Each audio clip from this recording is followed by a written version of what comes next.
So for those of you that might not know, I actually love Clash Royale. I play it pretty casually. The highest I've ever been is League 4, so I'm a rather mediocre player. Then my trophies are right around 6,500. Um, I'm nothing too crazy. I have a homebrewed deck. But the other day when I was sitting there playing some Clash Royale, I noticed, hey, they have this community event going on for their new release, Squad Busters. And I had seen like 10 minutes of gameplay with this TikToker. So I had seen it, and I thought it looked kind of unique, but I had no idea what to expect with it. And knowing SuperCell, they're going to throw the bag or whatever. But I decided to pre-register for it because free loot is free loot. And so I pre-registered, didn't get early access, but it came out the other day, and I didn't notice until I was scrolling through my apps. I was like, hey, this is here. So I decided to try it out. And in the couple of days it's been out, I would say I've logged in about 4 or 5 hours. I really enjoy this game. But there are some pros and cons to it, and I'm just going to go over my opinion, let you guys know what I feel, and you can decide for yourself if this is a game you want to play. Some of the things that I really liked about this game was, let's talk about its main key feature first, the uniqueness of it. Every time you start a level, you're going to get to select between 3 characters, and every time you open a chest after that, you're selecting through 3 different characters. Because of that, there's no 2 games that are similar, and you can't be prepared for the game. One match, you might get some really awesome pools and win the match easily. The next match, you're getting the worst pools of all time, and you gotta roll with the punches. A lot of people might get irritated by that because this might not be so, I studied the game, why am I good? I like it. For a casual player like myself, it feels like it gives me a fair chance to win up against competitive people. Of course, people that have bought Pass Royale and stuff, now they have higher upgraded people. For the most part, it feels pretty balanced with casual players versus non-casual players because of this random 3-character pick. And sometimes you get unlucky and it shows you 2 characters that are locked and you have to pick the 1 character that isn't locked for you. So I really like that. And my friend and me were talking about this game the other day, and he gave a really good example. It's almost kind of like that Arch Hero vibe with the random, and other mobile games. I'm not just saying it's only Arch Hero, don't sue me.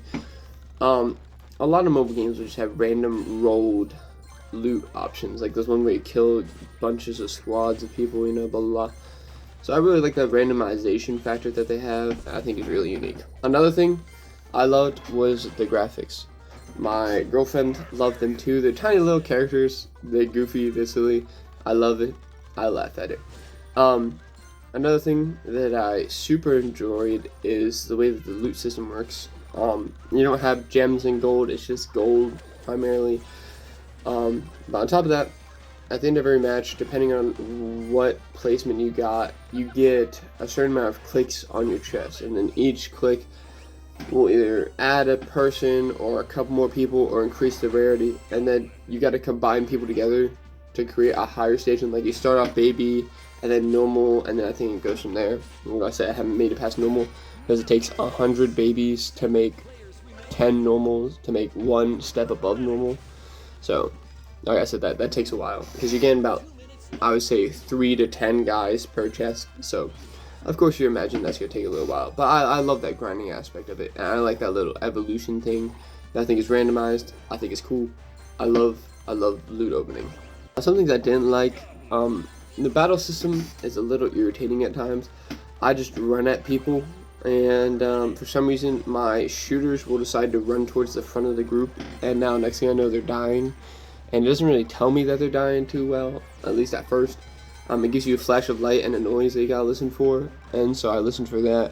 But it's kind of hard to figure out, hey, should I fight these people or not? It's very hard to engage if you should fight people. And a lot of the times, I notice I'll start to fight somebody, and after the fight, more people come along and beat me up. Personally, what I do now is I get early game fights because those are more one-on-one. Towards the end game, I just run around and hope for the best. The end game is always complex and stupid. And before you go and say it's a skill issue, here's my best game with kills, and here's my best game with gems. As you can tell, those are not bad stats in any way, shape, or form, at least from what I could tell. I think they're pretty decent.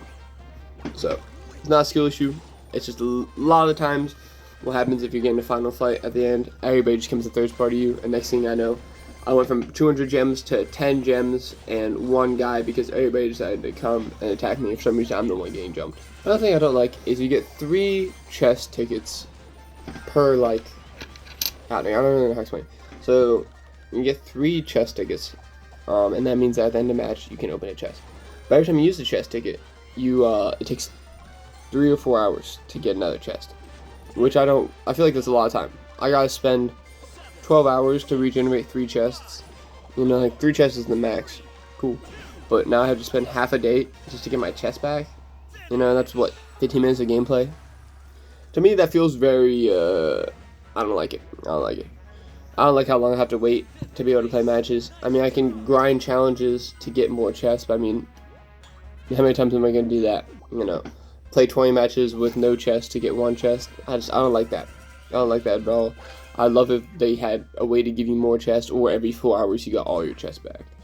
Because I love putting, like, my heart and soul into the game. Like, I would just love to be able to sit there and grind it out and just have a blast. And I feel like with this chest system, it's not letting me do that. Another thing I didn't like was, in the home menu, you might have seen it now, you're going to see it later in the video. There's these little build square icons. I thought what you could do was you could be able to maybe, you know, build a place where you could train troops slowly, like baby troops. 1, you know, barbarian per 2 hours or whatever. You know, nothing too crazy, nothing too overpowered, but, you know, help chip away at the old stone there. But from what I can tell so far where I am, all that the building does is allow you to put designs down. Like the Clash of Clans design tab, which I really don't like designing stuff. I don't care to design stuff. I would have really loved it, or a way that I could get more chests, like either instead of having 3 as my max, have 5 as my max, or decrease time, something like that.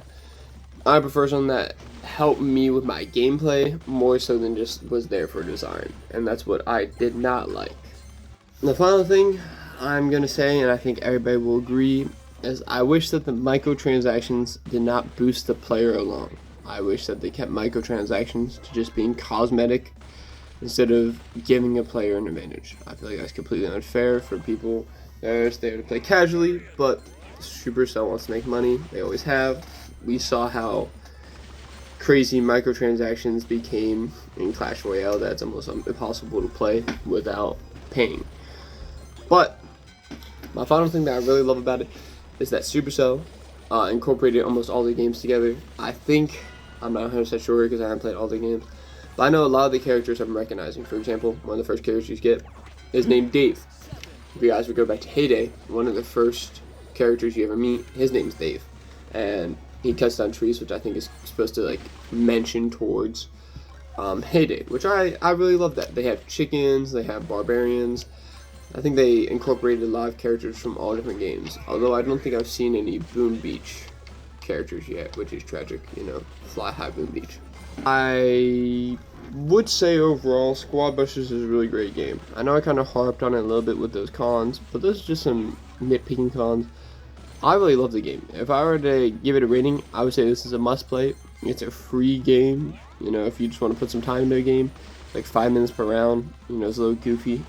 Situational, new situations every time. Oh, I forgot to mention that. I really love the fact that they have, with every map, they have a limited time mode. For example, like Pinata Fest, Goblin Fest, Gems, Spell Boost. Has like a, you know, varying factor every time. That I really enjoy because I feel like it adds a level of depth to the game. But overall, this is I would say, a must play. And, you know, make sure to check out my channel, check out my other videos, and more coming soon, guys. See you.